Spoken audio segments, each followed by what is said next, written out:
Welcome to bird media. నేను మీ పవన్ కృష్ణమూర్తి.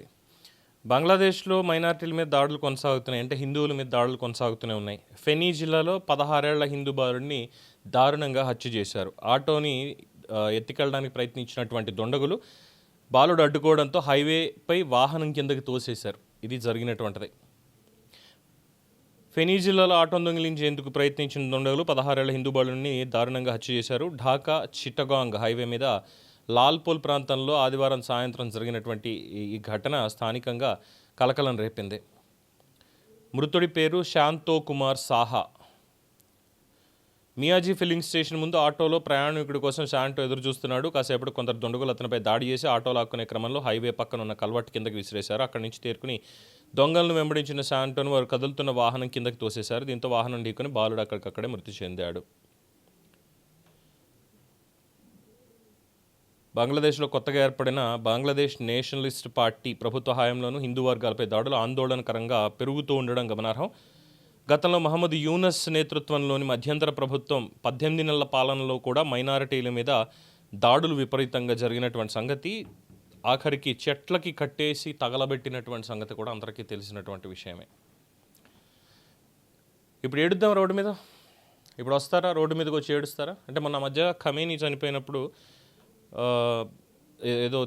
ఏదో మాట్లాడారు, చాలా విషయాలు చెప్పుకుంటూ వచ్చారు.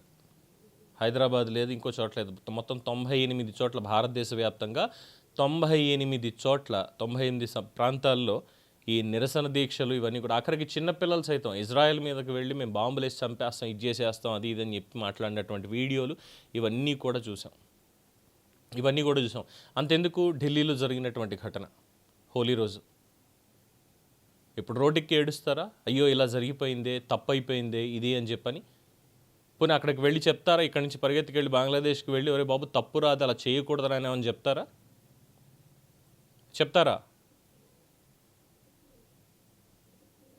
ఎవరికి ఏం అడ్డొస్తుంది? ఎక్కడికి వెళ్ళినా సరే, ఏం చేసినా సరే, అంటే హిందూ సమాజం అంతా సైలెంట్గా ఉంది, మాట్లాడరు, అందరినీ కలుపుకుని పోతారు అనేటువంటి ఒక ఇదేమన్నా మైండ్లోకి బాగా బలంగా ఎక్కించేసుకొని, ఒక్కొక్కడేమో వస్తాడు 15 నిమిషాలు టైం ఇస్తే అందరినీ లేపేస్తానంటాడు పోలీసులను పక్కన పెట్టమని. వాడిని ఏమీ చేయలేము, ఎందుకంటే ప్రజాస్వామ్య దేశం కదా మనది. పైపెచ్చు సెక్యులర్ అనేటువంటి ఒక పదం పెట్టుకున్నాం కదా. డెఫినెట్గా ఇండియా సెక్యులర్ కంట్రీ అని రాజ్యాంగంలో రాసి ఉండొచ్చు కానీ డెఫినెట్గా India is not a secular country at all.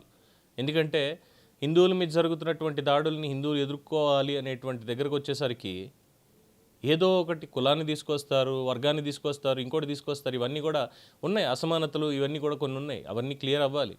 And ఇప్పుడు ప్రత్యేకంగా ఇది మాట్లాడడం మన తప్పులు అనేటువంటిదే ఇంకోటి కాదు. కానీ మరి విదేశాల్లో జరుగుతున్నటువంటి ఈ హిందువుల మీద జరుగుతున్నటువంటి దాడుల్ని ముస్లిం సమాజం ఎందుకని ఖండించదు?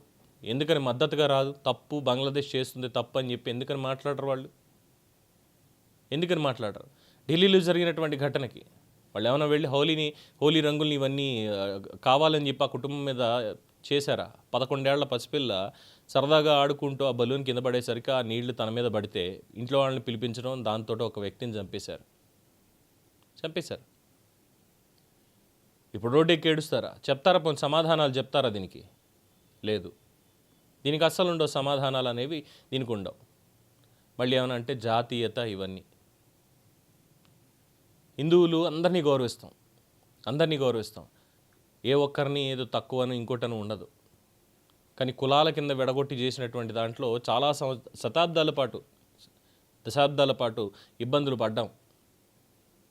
దాంతో లేదురా నాయన అని మిగతా వాళ్ళందరూ సంకలోకి దూరి ఇష్టం వచ్చినట్టు చేయడం మొదలుపెట్టారు. ఇప్పటికీ ఇంకా అవే జరుగుతున్నాయి. ఇక రాజకీయం ఎలాగో వచ్చేసింది, ఏంటంటే ఓటు బ్యాంక్ రాజకీయం వచ్చేసి ఇష్టం వచ్చినట్టు చేయడం. వాళ్ళకి కావాల్సినప్పుడు ఓట్లు పడాలి కాబట్టి ఇంకా ఎవరితో ఉండాలి, వాళ్ళు ఓట్లు వేయకపోతే మనకి ఇలా రాదు కాబట్టి అని చెప్పని. సో ప్రతి ఒక్క చోట కూడా హిందువుల్ని తక్కువ చేసి చూడటమే.